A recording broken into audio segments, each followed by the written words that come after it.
Onision. I remember back in the days, Onision and a guy named Repsion were beefing. And I looked up Repsion because I forgot who he was. Not gonna lie. And it seems Repsion never got out of the beef. The beef never ended. And he just kept talking about Onision. I don't know. He's probably gonna get brought up in this video. I just thought I'd get that out there. I used to know a little bit about Onision and the people that were like attached to him. It's kind of sad to see that Repsion just never dropped it, just kept on with the beef. I guess he was riding the algorithm wave for that sweet ad revenue. Because that's all that anybody was interested in? I don't know. But this is not him. Internet anarchist. The satisfying downfall of Onision. What happened? Something finally happened? Onision sucks, man. The downfall of YouTubers like Jake Doolittle or Brad Taste in Music, while deserved, carry a hint of sadness, like watching someone trip over their own ego and greed. But when it comes to Onision, there's no room for sympathy. Hi, I'm the Internet Anarchist. I create weekly YouTube Yep, not a fan. Not a fan of Onision. Documentaries, and today we'll be examining the satisfying downfall of Onision, a man who's often regarded as the most evil YouTuber ever, and not without a reason. The most evil YouTuber ever that never got banned. Because there are definitely some more evil YouTubers out there.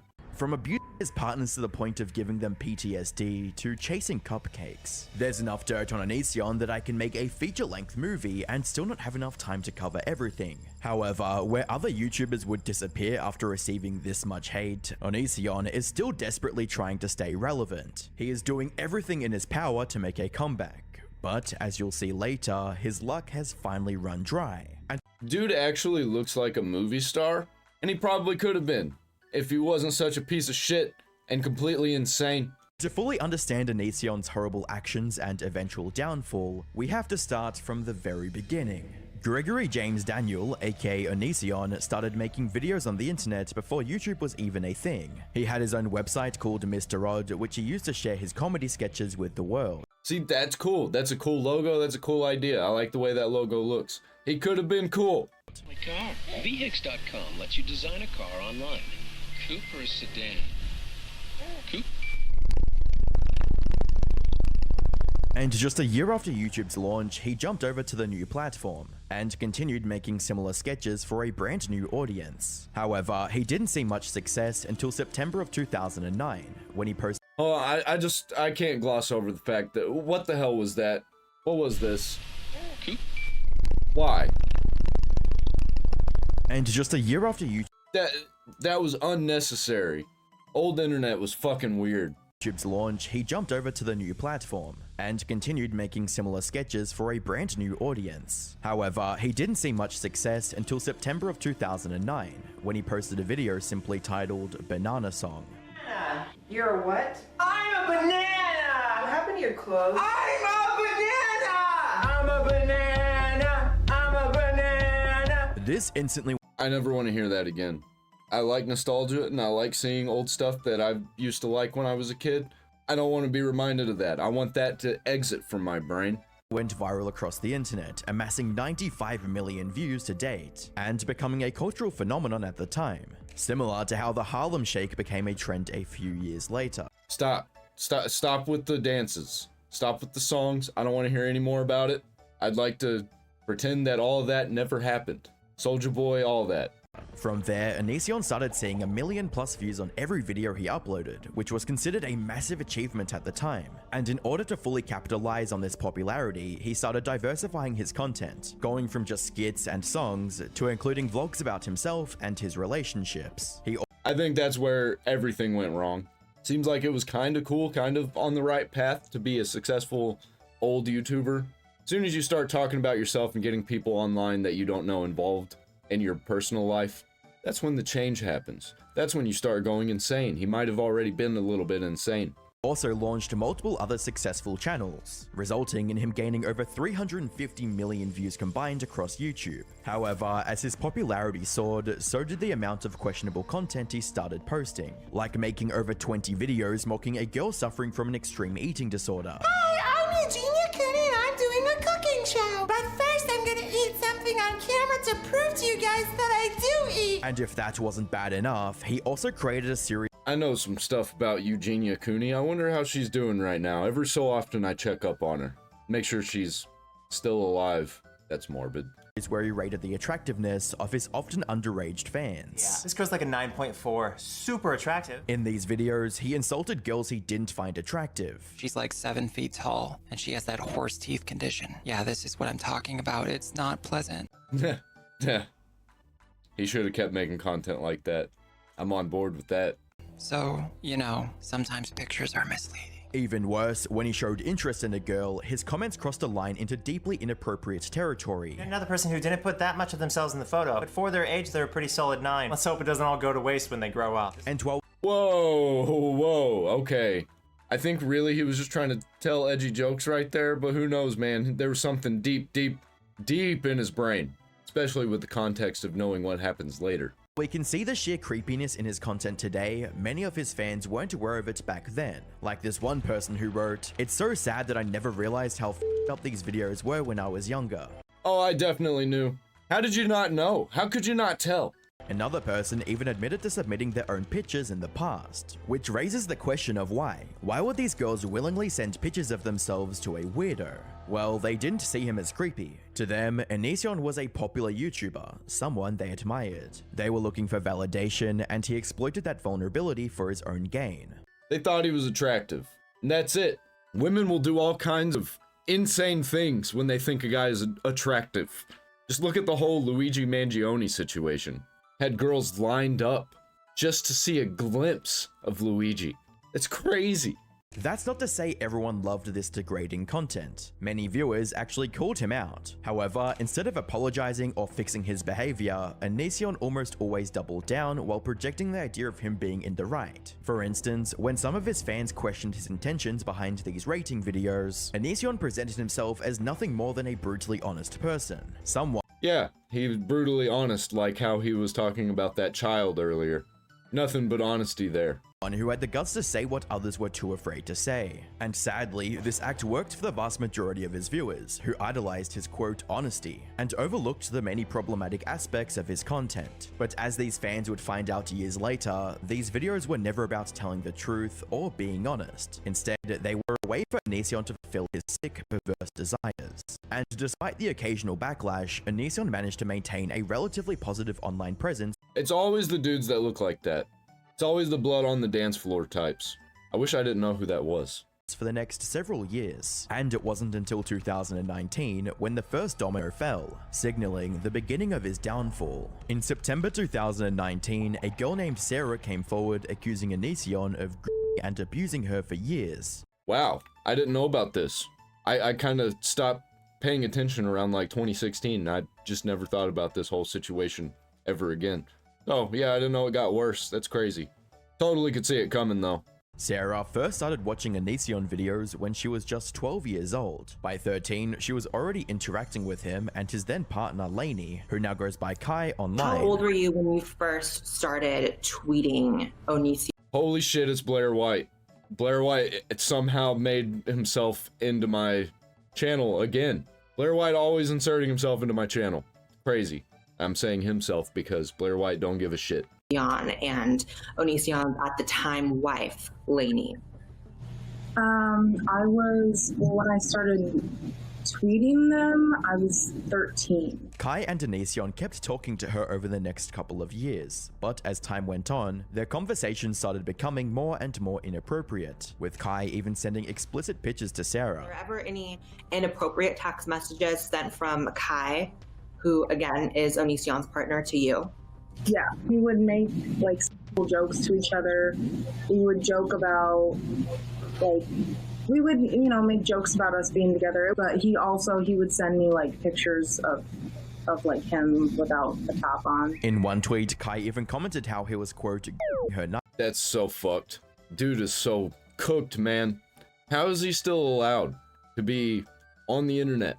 I think we're gonna hear about this guy again, unless this is it right here, about how he did something incredibly bad with a child.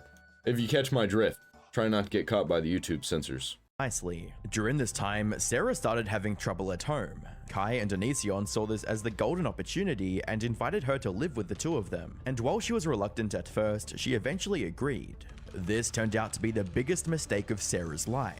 I can get on board with kids going to live with other people. But when you met somebody online and you're idolizing them online, that's insane. How did her parents let this happen? She must have had the worst parents in the world. I feel so sorry for this girl. Unfortunately, she had no other choice. What made the situation even more heartbreaking was that after Sarah decided to move in with Onision and Kai, her mother willingly signed away the legal guardianship of her teenage daughter. What the fuck? Well, I guess I was right. Damn, sucks for her. To these two strangers. Your mom knew that you were going to do this? Hey, it's Chris Hansen. Wait, no. I heard about this. I heard a little bit about Chris Hansen meeting up with Onision or something like that. Yes. Oh, yeah. I remember it was like a phone call or something where Onision was like, Chris Hansen's at my door. How do you get yourself put in a situation where Chris Hansen comes to your door? I never want to see Chris Hansen. And I'm never going to do anything that could pull up my chances for Chris Hansen to show up. And that was okay with her? Yeah, she was like, oh, okay, you're just gonna go live out there. She gave me money every month to pay for whatever I needed. But she signed over power of attorney to Kai, and I lived with them. The same thing happened to me, except it was to my grandparents, and then I got raised by my grandparents since I was like 12 or something. It was like 11, 12. That's the situation that she should have been in. Which just goes to show how bad things were for Sarah at home. However, they were about to get much worse. In Sarah's words, the couple treated her, quote, like a toy during her stay. During this time, Onision also started featuring Sarah in his videos. This made some viewers concerned for her safety, leading to them questioning his relationship with her. Sarah addressed these rumors in a video, claiming that Onision hasn't done anything inappropriate to her. People are saying that we had sexual conversations or were planning on having sexual relations when I was underage, and we never did.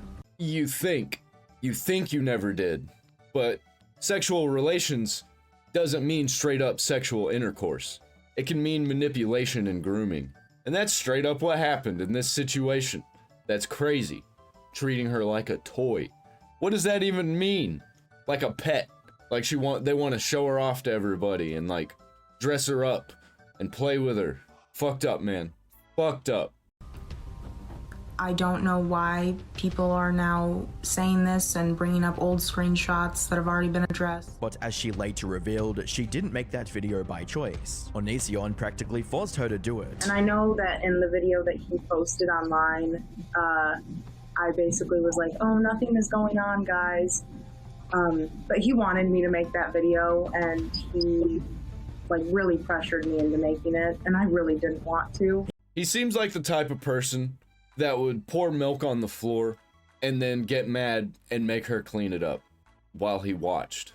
He just seems like that type of person. He gives off that kind of vibe. He even gave her a script with specific instructions on what to say, all to cover up his actions. And unfortunately, this wasn't even close to the worst thing he did, because not long after her 18th birthday, both Onision and Kai started a physical relationship with her. Now, some might argue that this is technically legal, granted, but was it also highly unethical, immoral, and the textbook definition of also yes. Fortunately for Sarah, the public's reaction to her confession was highly supportive, and one reply captured the general sentiment perfectly. So what I'm gathering from this, they both you, had sex with you 5 months after your 18th birthday, and then continued to use and abuse your trust until they decided they were finished? That's what they wanted the whole time. They would have done it sooner if they weren't afraid of going to prison for life and being possibly murdered there. They are total pieces of shit, to which another person responded with a tweet stating, not to mention lying about everything on the Onision YouTube channel and gaslighting their audience to believe we were crazy for even thinking that grooming could be a possibility. Despite the overwhelming backlash on— Look at the guy. Look at his eyes. Look at his previous content and what he said about children.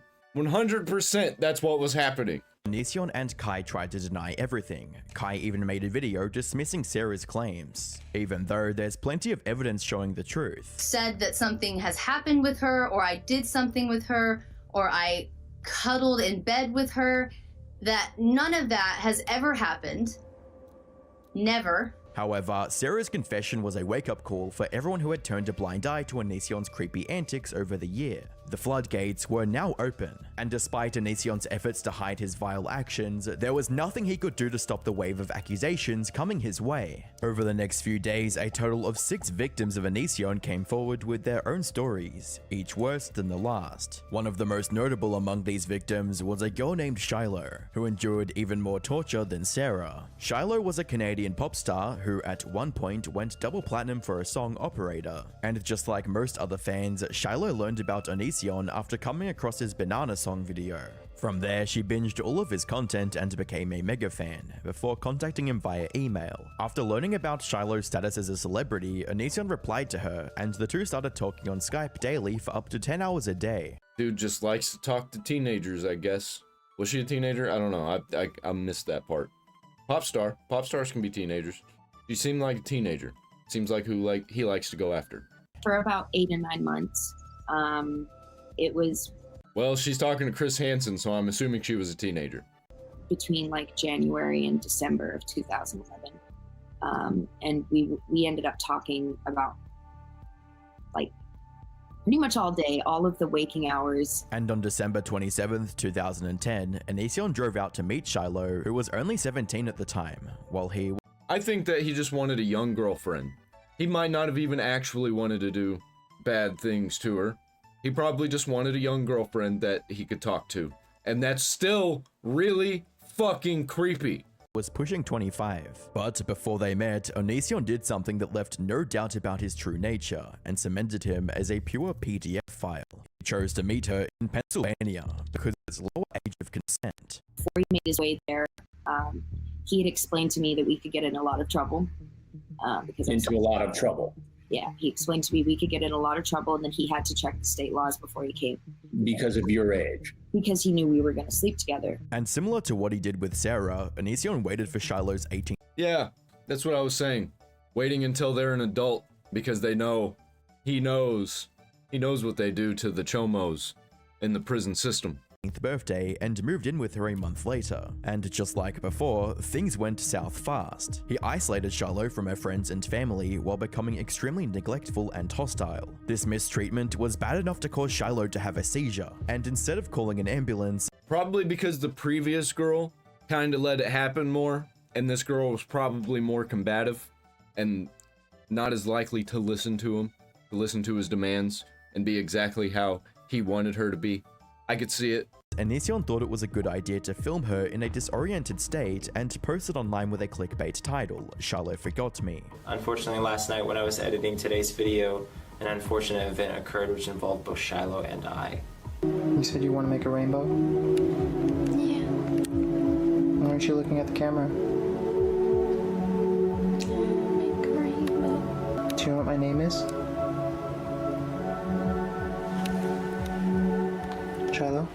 Shiloh's condition also spoke volumes on how badly Onision treated her. What? What in the fuck? What? This is crazy. How is this guy allowed near people like this? Like girls who were mentally ill, teenagers. We got people like firebombing Teslas and shit. We got people protesting and burning down buildings because a cop accidentally killed somebody who was on drugs and being insane. But no, people just eat up this guy's content. And one YouTube comment summed it up perfectly. I don't know if this is true or not, but it's interesting that even with years of her memory being wiped for that moment, her brain still immediately perceived Onision as a threat. I've never seen someone automatically assume someone had kidnapped them, unless, of course, Onision acted in such a way that made her think that. Even in that state, she was so traumatized her brain still knew that Onision was a threat. It's heartbreaking. A while later, when Shiloh tried to call her mother after a fight, Onision called the cops on her, claiming that she was threatening to end her life. This led to her getting admitted to a mental facility, which gave her the opportunity to call her mother and go home, finally escaping Onision's evil grip on her life. But even then, Onision did everything in his power to discredit Shiloh and cast himself as the victim. However, statements from one of his previous partners not— Why was there no legal action done in this whole situation? Why didn't her mom do anything about this? This 100% should have been investigated. He definitely should have been investigated. Unless he was investigated and they found nothing happened, which obviously something weird was happening. Only confirmed Shiloh's claims, but also revealed that Onision had been this way from the very beginning. This previous partner was his first wife, Sky, who often appeared in his videos and was even part of the viral Banana song. Sky! What, Greg? I'm a banana! You're a what? However, behind the scenes, Onision was extremely toxic and abusive, resulting in Sky developing extreme depression and even PTSD. Even after their divorce, Onision refused to pay her alimony and equated having to pay alimony to literal slavery. When his attempts to legally Isn't that what he was doing with all those girls though?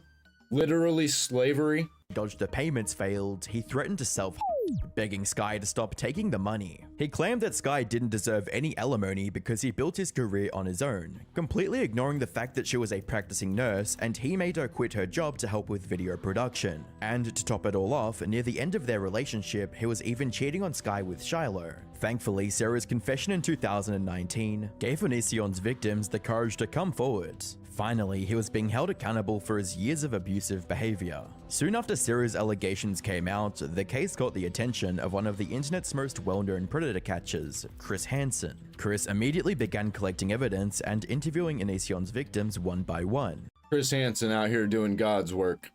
Doing the things that the government and the parents should have been doing the whole time and just didn't for some reason. Also, YouTube just let it go on. How is it that my channel gets suppressed? Like, I get thousands of views sometimes and then it hits a wall and drops off. It's like YouTube stopped sending my video out because it was getting too successful. It happens all the time. When a video starts gaining a lot of traction, it just hits a wall, drops off, gets no views. But this guy has like 100 million views on one fucking video. At one point, Chris even showed up at Onision's house hoping to confront him in person. However, Onision knew that an interview with Chris would be a death sentence. He would tear him apart with the statements and evidence he'd gathered. So instead of taking Chris up on his offer and making an attempt to prove his innocence, Onision did what he always does. He called the cops on Chris, labeling him as an online stalker. 911, what are you reporting? Hi. This is what I heard. Hey, there's a person who's been stalking me online and they just showed up to my house. He tried to frame Chris's visit as harassment, even though all Chris did was knock on the door and request an interview. And while he managed to dodge a clash with Hansen, plenty of well-deserved retribution was still headed his way. That's because once word of his actions reached the mainstream, the social platforms that had fueled his career began to view him as a liability. They didn't want anything to do with Onision. And after he accidentally doxed one of his ex-girlfriends while trying to show old messages, Patreon jumped on the opportunity and banned his account. Not long after, Twitch followed suit, and later in January of 2021, YouTube finally demonetized all of his channels, cutting off his main source of income. Good. His videos are still on YouTube, still have millions upon millions of views. Definitely has supporters just donating to him because people are fucking insane. But at least he's not making direct money from YouTube. I don't know why they didn't just ban him. He finally got what he deserved, but that raises an important question. Why did it take so long for the internet to turn against him? From his deeply problematic content to his openly weird relationships with minors. I think nobody cared. I think it was at this weird time where people just started using the internet before cancel culture, where nobody really cared. Nobody was really on YouTube at that time. He fell out of relevancy by the time the culture war stuff happened, by the time Me Too and all that happened.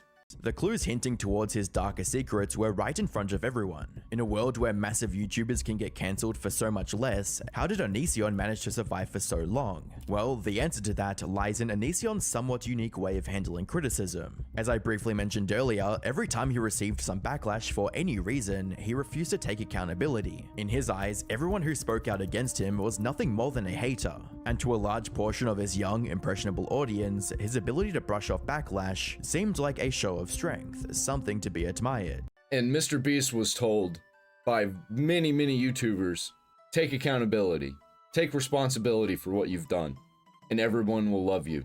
Ignore it, everyone will hate you, and your downfall will be harder than your initial cancellation.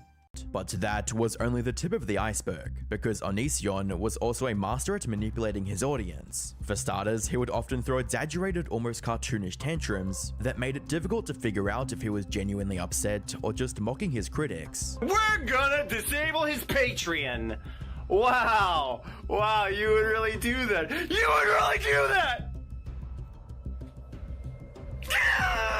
On top of that, he also tried to stay ahead of major controversies to portray himself as the victim. For example, he made a video about the dangers of fake screenshots, clearly planning to use that excuse later when evidence surfaced of his behavior. About the most important thing that is ruining people's lives right now: fake texts. Fake screenshot texts make up 99% of all text. What the hell is he talking about? What? I mean, yeah, it's pretty easy to fake a text, but like 99% of all texts, or just all texts you see on the internet, which I also think that's untrue. I think it's probably like maybe 50% of all texts that you see on the internet are fake. It's really hard to spot them. I'll give him that. That's a fake fact, and that goes to show you how fake it is. This all resulted in him having an almost cult-like following, where any backlash against him would get snuffed out by fans before it could even reach him. Like this one fan tweet which reads, "If y'all want to hate me for liking Onision, first of all, I couldn't care less about what your opinion of him is. My opinion is that he's just another human being, and he deserves to be treated like one instead of being treated like he's a horrible person." A horrible person needs to be treated like he's a horrible person though. What the hell? Is that Onision? Is that his alt account? And when none of that worked, Onision turned to using an old trick used by failing YouTubers, copyright striking any video that dared to criticize him. Well, holy shit, ladies and gentlemen, this was unexpected. We have ourselves a copyright strike. I have the email notification here. Hi, Crasher Talks and More. Due to a copyright takedown notice that we received, we had to take down your video from YouTube. Video title: Patreon ban meltdown featuring Onision vocoded to the original Pokemon theme. Go ahead, try that. Go ahead, try it. I'm reacting to a guy's video. It's not even my video. I will go all the way to court with it. That'd be hilarious. I hope he does. Takedown issued by Onision. The good news is that all of these tactics have since failed completely, leaving Onision with zero support from any direction. Which brings us to the present time, and his desperate attempts to make a comeback. For some context, after getting Dude just needs to get off the internet. Why is it so hard for people to just get off the internet? I really don't understand, especially when you're demonetized and everybody hates you. Why do you keep doing it? I have the answer. He's insane! Exposed in 2019, Onision has lost 99.99% of his audience. His videos once cleared 1 million views with ease, but now are barely crawling past 1,000. Ever since November of 2000. Bro's getting the same numbers as me. Slightly more.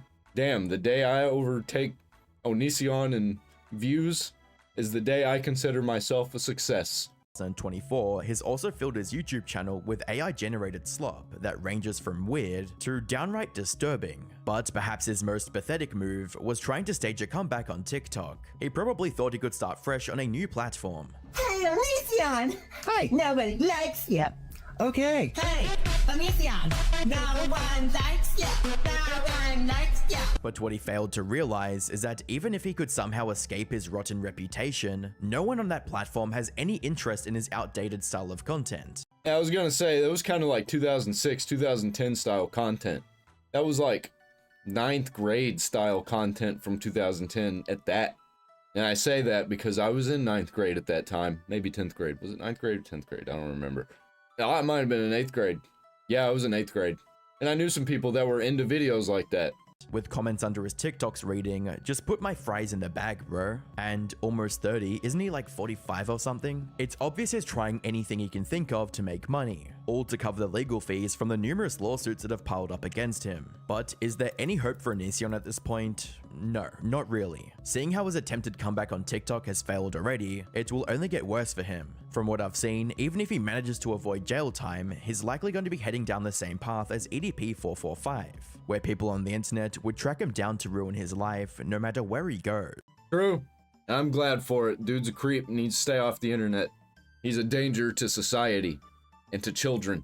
The only way that he's going to be able to come back, he can't use his face. He's going to have to go silent, and he's going to have to change his attitude. Might have to use a voice changer. have to be a VTuber or something and just not let anybody know that he is Onision. Maybe I shouldn't put that into the universe. That actually would be a good idea for him, and he does not need that. I don't want him to actually do that. But please, Onision, if you see this, ignore what I just said. I hope you go to prison. Buy a t-shirt or something down there in the description. I'm out.